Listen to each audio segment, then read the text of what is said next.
Oh, now I can pick it up? Beth, it's Garry Shandling. Oh, hey, Garry, hang on 1 second. Okay. So we've got his audio on the other side.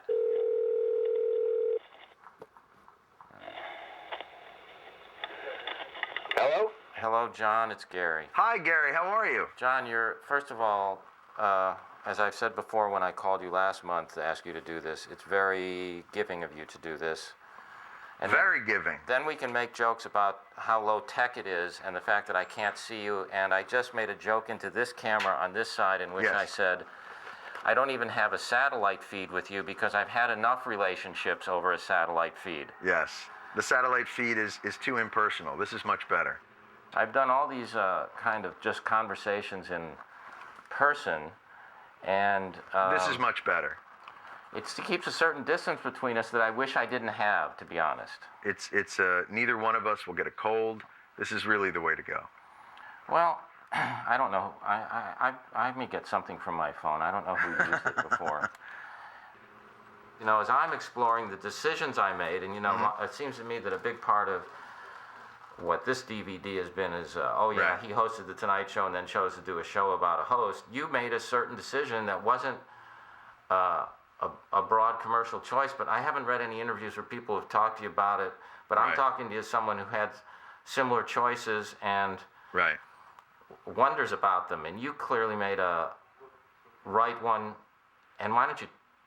How did you Well, do the thing, that? I mean, you know as well as I do, you know, whenever you make those decisions, you don't know that it's going to be the right one. But it's, you know, people always talk about, geez, were you afraid to take that job because, you know, for whatever reason, it was stepping into one person's shoes, or did you think you would be able to do that? But we're not in the business, you know, I don't think anybody who gets into the comedy business is necessarily in it because the choices they make are regimented or safe. I mean, it's the business we're in. But you know, I think that's one of the ways I would hope. I'm giving myself a compliment along with you. You should. One of It's the your things that DVD. makes us similar is Your that- DVD should be filled with compliments about you. Okay, well, They should be written on the box. that's what I'm hinting around at. If you could just go on a little bit, 'cause I'm not so interested in you. I'm not that interested in me. But I mean, I guess those are how we both operate. Is it's not about sort of going for, and yet for the most commercial choice, and yet from this, you have become.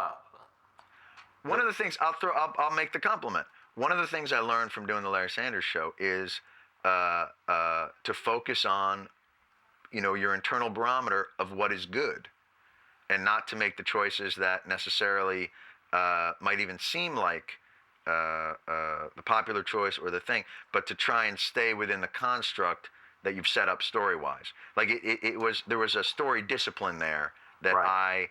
I needed to see and needed to learn, and see that connection between the writer's room and the actors. Well, on that was, to me, that was the biggest leap of all, is to watch the process from, because I had never viewed actors, I'd never really worked with guys like we're on that show, like Rip Torn and Jeffrey Tambor and you, who brought with it a whole level of expertise that enhanced the writing. For me, it was always the page and stuff that was written for my voice.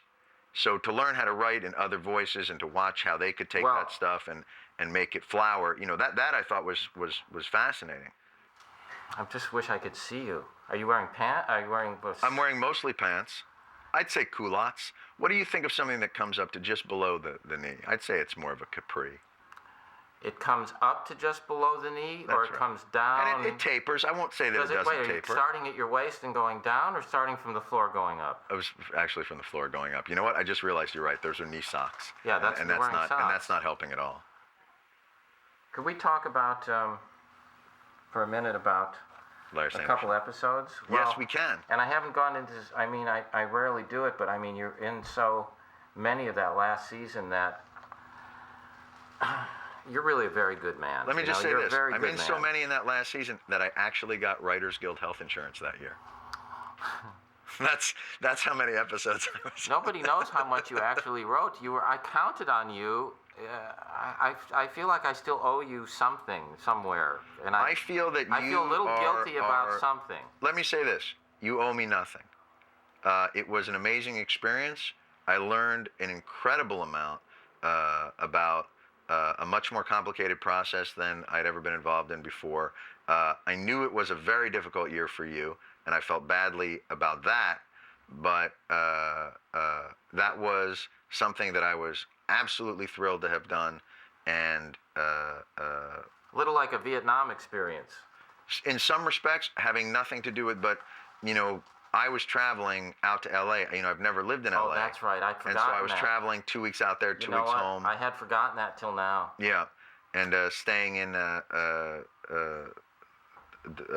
hotel room when out there, and you know, that part of it, I was disconnected for that entire year to some extent. But you know, I think that you have a sense of, because that last year was so tough for you, I sense some remorse or guilt in you about the people around you, and I think that is you know, everyone's responsible for themselves, and I would stop worrying about that. And if that's not the closing line of your DVD, I really don't know what to tell you. Well, let's just talk about if we could. I've never heard you so funny. If we could just. I've never been. It's very sweet. It was my idea the last season that someone needs to threaten Right. Larry, and I don't think I don't have a recollection of any doubt that it would be you. I don't remember contacting you about it. Did I call you? Yeah, we had dinner in New York. You came into town, and I met you at a restaurant with, I think, my wife. I was going to say that was what you weren't married yet. No, we weren't married yet. Because I know the next night I met you with a different woman. Right, and we just kept doing that over and over again. And I kept introducing them as my wife. Right. I remember you got very confused about that. And then, but we sat down there, and Billy Joel was there, and Alan King. And you had to promise each one of them that they would be on the Larry Sanders Show. And I thought, wow, that's a lot of pressure. That everyone you meet, that is in some respects. I remember Alan King saying, you know, Gary, we got to do something. And then Billy Joel, and you said, you'll come on and you'll perform. And then I believe you offered a job to the maitre d' as well. Well, the maitre d' we had on. I think that was the only person that actually ended up being on the show. But here's what's so horrible, John, is Yeah. I don't remember Billy Joel being there. And did I speak to him? Not only did you speak to him. Because I went to see Billy Joel in concert last year, you know, and if I said, I don't think I've ever met him, or I would have gone backstage and said hi. Right.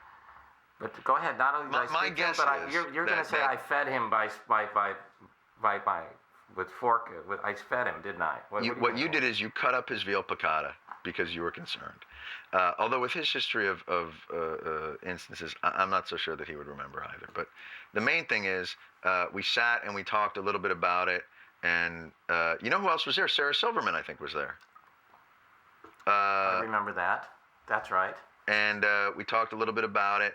And then we went to the park the next day and walked around the park.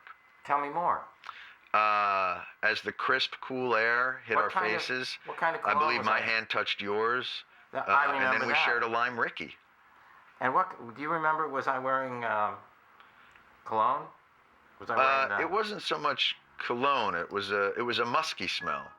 Oh, I know what that was. That was room service. That was the leftover room service stank. Right.